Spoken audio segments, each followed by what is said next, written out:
नमस्कार मित्रांनो, आतापर्यंत आपण 12 ज्योतिर्लिंगांपैकी पहिल्या 3 ज्योतिर्लिंगांची माहिती घेतली. आता आपण पुढील 3 म्हणजे चौथे, पाचवे, सहावे ज्योतिर्लिंगांची सविस्तर माहिती जाणून घेणार आहोत. ही ज्योतिर्लिंगे केवळ धार्मिक स्थळे नसून भक्ताच्या श्रद्धेला परीक्षेत टाकणारी आणि त्याला आत्मिक उंचीवर नेणारी स्थळे आहेत. आता आपण चौथ्या ज्योतिर्लिंगाबद्दल म्हणजे ओंकारेश्वर ज्योतिर्लिंगाबद्दल बोलूयात. हे ज्योतिर्लिंग मध्य प्रदेशातील नर्मदा नदीच्या काठावर वसलेले आहे. विशेष म्हणजे नर्मदा नदी येथे ओंकाराच्या म्हणजेच ओम या पवित्र चिन्हाच्या आकारात वाहते, म्हणून या ज्योतिर्लिंगाला ओंकारेश्वर असं नाव मिळालं. पौराणिक कथेनुसार देव आणि दानव यांच्यातील युद्धात देव पराभूत झाले होते, तेव्हा देवांनी भगवान शिवाची उपासना केली. त्यांच्या भक्तीने प्रसन्न होऊन शिवांनी येथे ओंकारेश्वर रूपात प्रकट होऊन देवांना विजय मिळवून दिला.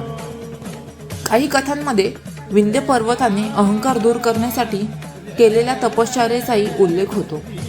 ओंकारेश्वर हे ज्ञान, साधना आणि आत्मिक जागृतीचं प्रतीक मानलं जातं. अशी श्रद्धा आहे की इथे दर्शन घेतल्याने मनातील संभ्रम दूर होतो, निर्णय क्षमता वाढते आणि भक्ताला आध्यात्मिक स्थैर्य प्राप्त होते.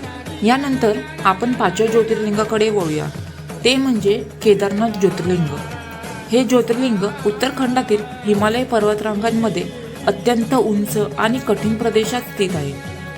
केदारनाथ ही केवळ यात्रा नाही, तर श्रद्धेची, संयमाची आणि सहनशीलतेची परीक्षा आहे. पौराणिक कथेनुसार महाभारत युद्धानंतर पांडवांना आपल्या पापांची जाणीव झाली आणि ते भगवान शिवाचा आश्रय घेण्यासाठी आले, परंतु शिव त्यांना टाळत होते आणि बैलाचा रूप घेऊन निघून गेले.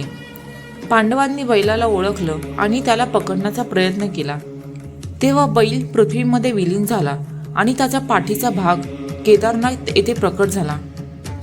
म्हणून येथे भगवान शिव केदार रूपात पूजेला येतात. अशी श्रद्धा आहे की केदारनाथांचं दर्शन घेतल्याने जीवनातील मोठी पापही नष्ट होतात आणि भक्ताला मोक्ष मार्गाचा आशीर्वाद मिळतो. बर्फाच्छादित पर्वतांमध्ये उभं असलेलं हे मंदिर भक्ताला नम्रतेचा धडा शिकवत. आता आपण 6व्या ज्योतिर्लिंगाबद्दल बोलूया, ते म्हणजे भीमाशंकर ज्योतिर्लिंग. हे ज्योतिर्लिंग महाराष्ट्रातील सह्याद्री पर्वतरांगांमध्ये घनदाट जंगलात वसलेलं आहे.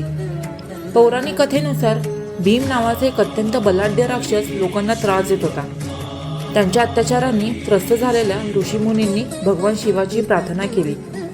भक्तांच्या हाकेला प्रतिसाद देत भगवान शिवाने भीम राक्षसाचा संहार केला आणि येथे भीमाशंकर रूपात प्रकट झाले.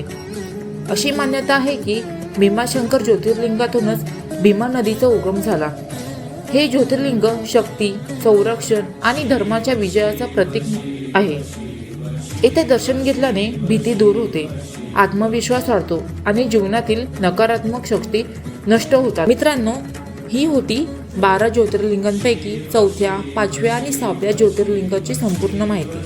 प्रत्येक ज्योतिर्लिंग आपल्याला वेगवेगळ्या जीवनाचा संदेश देतात. कुठे श्रद्धा, कुठे तपस्या, तर कुठे धैर्य.